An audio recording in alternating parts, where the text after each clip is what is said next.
பாராளுமன்ற தேர்தலுக்கான வாக்களிப்பு இடம்பெற்று வரும் நிலையில் தேர்தல் வன்முறைகள் எதுவும் இதுவரை பதிவாகவில்லை என போலீஸ் ஊடக பேச்சாளர் பிரதி பொலிஸ்மா அதிபர் தெரிவித்துள்ளார். எவ்வாறாயினும் சட்டவிரோத தேர்தல் பிரச்சாரத்தில் ஈடுபட்ட மூவர் இன்று கைது செய்யப்பட்டுள்ளதாக போலீஸ் ஊடக பேச்சாளர் குறிப்பிட்டுள்ளார்.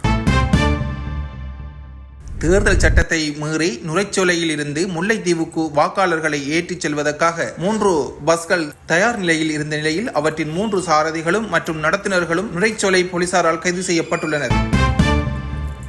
இலங்கையின் அருகம்பை பகுதிக்கு விதிக்கப்பட்டிருந்த பாதுகாப்பு எச்சரிக்கைகளை நீக்க இஸ்ரேலின் தேசிய பாதுகாப்பு சபை நடவடிக்கை எடுத்துள்ளது. அருகம்பை பகுதிக்கு செல்வதை தவிர்க்குமாறு இஸ்ரேல் அக்டோபர் 23ஆம் தேதியன்று எச்சரிக்கை விடுத்தது. இதேவேளை அருகம்பை பகுதிக்கு விதிக்கப்பட்டிருந்த பயணத்தடை நேற்று கொழும்பில் உள்ள அமெரிக்க தூதரகம் நீக்கியமை குறிப்பிடத்தக்கது. 9 வயது பாடசாலை சிறுவனை பலமுறை பாலியல் துஷ்பிரயோகம் செய்த சந்தேக நபரான 38 வயதுடைய ஆசிரியர் 14 நாட்கள் விளக்கமறியலில் வைக்குமாறு சம்மாந்துறை நீதவான் நீதிமன்றம் உத்தரவிட்டுள்ளது. குறித்த சம்பவத்தில் பாதிக்கப்பட்ட தரம் 4 கல்வி பயிலும் பாடசாலை சிறுவன் பெற்றோரினால் நேற்று முறைப்பாட்டிற்கமைய சந்தேக நபரான ஆரம்ப கல்வி கற்பிக்கின்ற ஆசிரியர் கைது செய்யப்பட்டுள்ளார். இச்சம்பவம் அம்பாறை மாவட்டம் சம்மாந்துறை போலீஸ் பிரிவுக்குட்பட்ட புறநகர் பகுதி ஒன்றில் உள்ள பாடசாலையில் இடம்பெற்றதாக தெரிவிக்கப்படுகின்றது. மேலும் குறித்த பாடசாலை மாணவனை அப்பாடசாலையின் மலசல கூடத்துக்கு அழைத்து சென்று பலமுறை பாலியல் துஷ்பிரயோகம் செய்துள்ளதாக சந்தேக நபரான ஆசிரியர் மீது முறைப்பாடு தெரிவிக்கப்பட்டுள்ளது. குறித்த சம்பவத்தில் பாதிக்கப்பட்ட 9 வயது பாடசாலை சிறுவன் தற்போது சம்மாந்துறை ஆதார வைத்தியசாலையில் சிகிச்சைக்காக அனுமதிக்கப்பட்டுள்ளான். மேலதிக விசாரணைகளை போலீசார் மேற்கொண்டு வருகின்றனர். இன்று இடம்பெறும் பாராளுமன்ற தேர்தலில் வாக்களிக்க செல்ல விடுமுறை வழங்காத நிறுவனங்கள் தொடர்பாக எமக்கு முறைப்பாடு வந்திருக்கின்றது. அவ்வாறு விடுமுறை வழங்காவிட்டால் நிறுவனத்தின் பிரதானிக்கு 1 மாத காலம் சிறை தண்டனை விதிக்கப்படலாம் என பெப்ரல் அமைப்பின் நிறைவேற்று பணிப்பாளர் தெரிவித்துள்ளார். இலங்கையின் தேர்தல் சட்டத்திட்டங்களை மீறி வாக்காளர்களுக்கு அரிசி மூடைகளையும் சாராய போத்தல்களையும் விளையாட்டுக் கழகங்களுக்கு விளையாட்டு உபகரணங்களையும் மற்றும் பல உதவிகளையும் கையூட்டல்களாக வழங்கி வாக்கு கேட்க வேண்டிய தேவை எனக்கில்லை. ஆனால் கடந்த காலத்தில் அரசியல் அதிகாரம் இருந்த நிலையிலும் அந்த அரசியல் அதிகாரம் இல்லாத நிலையிலும் அம்பாறை மாவட்ட தமிழ் மக்களின் நலன் கருதி நான் எவ்வாறான பணிகளை செய்தேன் என்பதை எமது மக்கள் சீர்தூக்கி பார்த்து எனக்கு வாக்களித்தால் மட்டுமே நான் அதனை ஏற்றுக்கொள்வேன். இதனை விடுத்து கையூட்டல்களை வழங்கி புறப்படும் எந்த ஒரு வாக்கும் எனக்கு தேவையில்லை. இவ்வாறு ஜனநாயக தமிழ் தேசிய கூட்டணியின் சார்பில் சங்கு சின்னத்தில் திகாமடுள்ள தேர்தல் மாவட்டத்தில் போட்டியிடும் முன்னாள் கிழக்கு மாகாண சபை உறுப்பினரும் நாவிதன்வெளி பிரதேச சபையின் 1வது தவிசாளருமான சோவண்ணா புஷ்பராசா குறிப்பிட்டார். சமூக செயற்பாட்டாளர் பாசம்புவி தலைமையில் பாண்டிருப்பு அர்ச்சனர் வீதியில் இடம்பெற்ற தேர்தல் பிரசார கூட்டத்தில் வேட்பாளர் சோவண்ணா புஷ்பராசா அங்கு மேலும் பேசுகையில், இன்று அம்பாறை மாவட்ட தமிழ் பாராளுமன்ற பிரதிநிதித்துவம் கேள்விக்குறியாகியுள்ளது. இம்மாவட்டத்தின் தமிழ் பாராளுமன்ற பிரதிநிதித்துவத்தை பாதுகாக்க வேண்டுமாயின் தமிழ் தேசிய பரப்பில் உள்ள அனைத்து தமிழ் கட்சிகளும் வேற்றுமையில் ஒற்றுமை கண்டு ஓரணியில் போட்டியிட வேண்டுமென்று தமிழ் மக்கள் மத்தியில் உள்ள சிவில் அமைப்புகளின் பிரதிநிதிகளும் சமூக ஆர்வலர்களும் சமய தலைவர்களும் என பலரும் ஒருமித்த குரலில் கோரிக்கை விடுத்தனர்.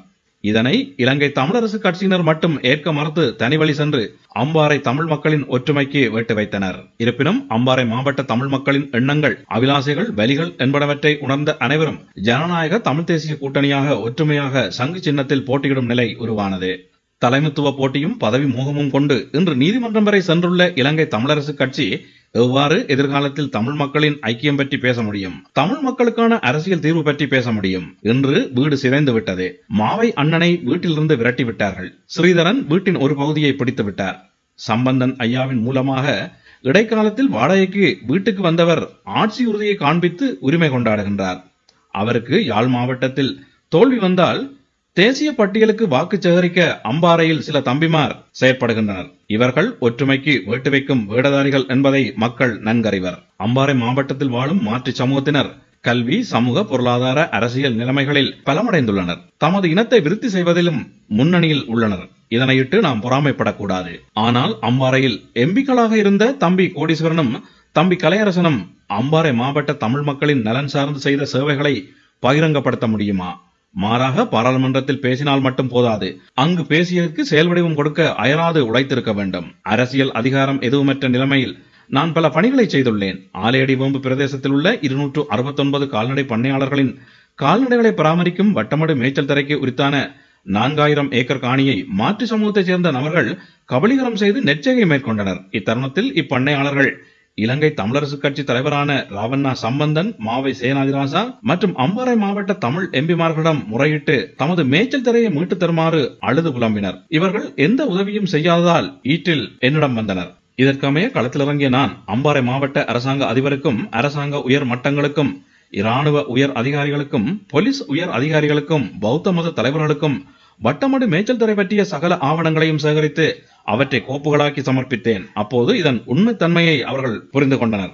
இதன் காரணமாக நீதிமன்ற வழக்குகளை சந்தித்தேன். இதற்காக வேண்டி 2 தடவை சிறைவாசம் சென்றேன். இன்று வட்டமடு மேய்ச்சல் தரையை மீட்டுக் கொடுத்ததால் ஆலையடி வேம்பு திருக்கோவில் பிரதேச கால்நடை பால் உற்பத்தியாளர் சங்க பிரதிநிதிகள் என்னை பாராளுமன்றம் அனுப்புவதற்கான செலவை மேற்கொண்டு களத்தில் நின்று உழைக்கின்றனர். அவ்வாறே அம்பாறை மாவட்டத்தில் உள்ள கல்விமான்கள், சமூக ஆர்வலர்கள், மத பெரியார்கள் மற்றும் பொதுமக்கள் ஆசீர்வாதம் அளித்து எனது வெற்றிக்காக உழைக்கின்றனர். இதற்கு காரணம் வெறுமனே அறிக்கை வேந்தனாக இருக்காமல் களத்தில் இறங்கி போராடியமையே ஆகும். மீன் குஞ்சுக்கு நீச்சலை கற்றுக் கொடுக்க தேவையில்லை. காரணம், புத்தக பைகளை சுமக்கும் வயதில் தமிழின விடுதலைக்காக ஆயுதம் ஏந்தி போராடியவன், பின்னர் ஜனநாயக அரசியலுக்குள் நுழைந்தவன். நான் இதனை விடுத்து சமூகத்தை ஏமாற்றி அங்கும் இங்குமாக கட்டட ஒப்பந்த வேலை செய்தும், மண்ணை தோண்டியும், மலையை குடைந்தும், புதையல் தோண்டியும், குறுக்கு வழியில் பணம் தேடியவனும் அல்ல. இதேபோன்று தமிழர்களின் பூர்வீக நிலங்களை தொல்பொருள் ஆராய்ச்சி என்ற போர்வையில் மஹிந்த ராஜபக்சவின் ஆட்சி காலத்தில் கபலீகரம் செய்ய முற்பட்ட தருணத்தில் அதனை தடுத்து நிறுத்தினேன். சமூக முரண்பாடுகளை உண்டு பண்ணும் போலி கட்டுக்கதைகளை பிறப்பாமலும், போலி தேசியம் பேசாமலும், உண்மைத்துவமாக தமிழின பற்றாளனாக வாழும் எனக்கு உங்கள் பெறுமதியான வாக்கை அளிக்குமாறு கேட்கின்றேன் என்றார்.